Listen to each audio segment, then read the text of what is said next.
And I'd like to tell you about Patrick and his wife Jessica's traveling to China. Two of them hadn't been traveling together for about 2 years, and as soon as they got a chance to get away from it all, including kids, their work, and hustle and bustle of everyday's life, they packed their bags and went abroad. They found it hard to pick a traveling destination that would suit both of them. They gave it a lot of thought and talked it over. And finally, they they agreed to go to China. As Jessica had Chinese roots and she wanted to learn more about Chinese culture and tracing her family history. And besides, there were a couple of her relatives who lived in Shanghai, and so she planned to pay them a visit. At first, Patrick wasn't too enthusiastic to go to China, but after he did some research on the internet and read about its history and natural wonders and historical locations, he was fascinated by the beauty of this country. Usually they opt for ready-made package tours, but this time they wanted to plan their adventure on their own, and because they wanted to have more freedom and flexibility. They planned their trip without any tour operators. They bought tickets online and booked hotel rooms in Beijing and Shanghai. And for an American citizen, one needs to get a Chinese visa to go to China. So they filled out an application form, got their traveling insurance, and applied for a multiple entry visa to China.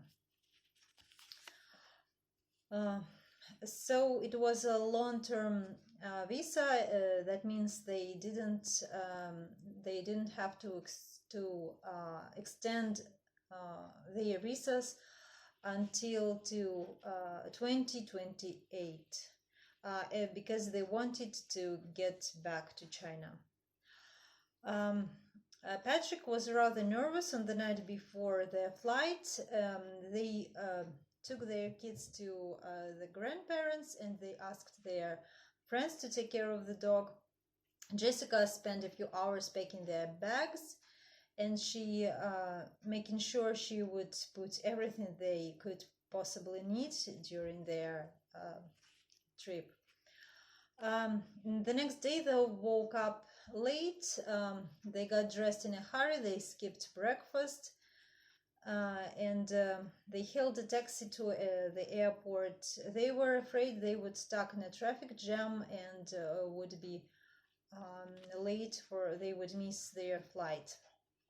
But all the flights were delayed due to a heavy storm, severe storm, and at least so Jessica and Patrick stayed on the bright side. At least the flights weren't cancelled at all. And they were happy they had chosen a direct flight, because if they had chosen they had to change flights, they would definitely be late for the next flight. So for the next few hours they were sitting at the cafe drinking coffee and waiting for the storm to be over. And finally they checked in for the flight, got boarding passes, and they had to pay for exchange for extra luggage, as Jessica crammed so much stuff in their bags.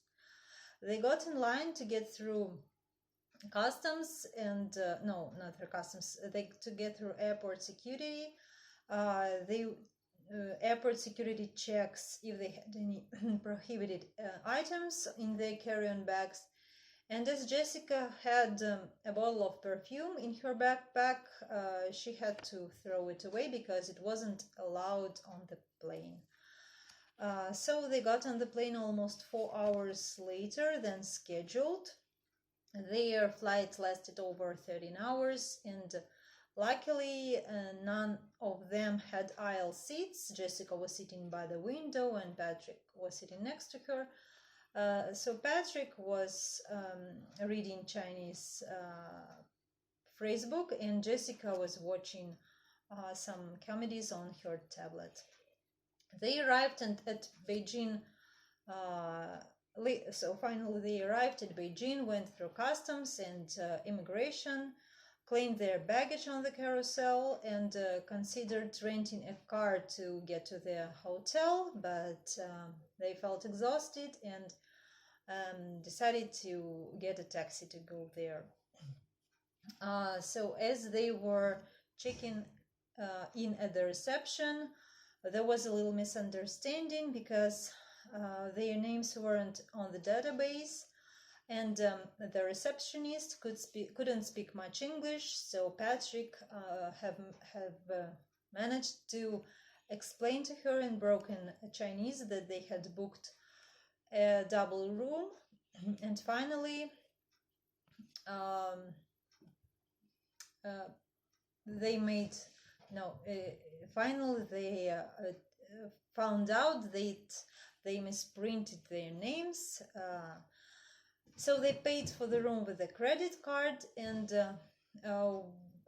went to find an ATM to withdraw some cash, and headed to the center to explore the city. They made a stop at the currency exchange office to exchange some of their dollars into yuans, and because it's easier to pay with cash in some places like markets, taxi, small cafes.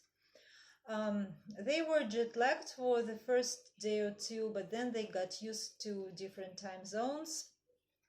They hired a Chinese-speaking guide tour who showed them around Beijing. They saw such places as the Summer Palace, the Great Wall, and Forbidden City. They ate Beijing duck and tried some local food. They went to museums, taking self-guided audio tours to delve into country's rich history. Then they took a high-speed train to Shanghai, where they met Jessica's relatives, who turned out to be rather friendly and hospitable. They went to excursions to nearby towns and villages, and on some days they were looking around on their own, trying to venture from popular tourist destinations to discover more exotic spots. Then they got a tour to a place that was famous for its giant panda conservation center, and there they took a lot of pictures, and Jessica made videos for her YouTube channel. During their traveling, they met wonderful people, saw Chinese diversity and beauty, with huge metropolitan cities and quiet rural areas. And they strongly recommend all of us to go and see China one day.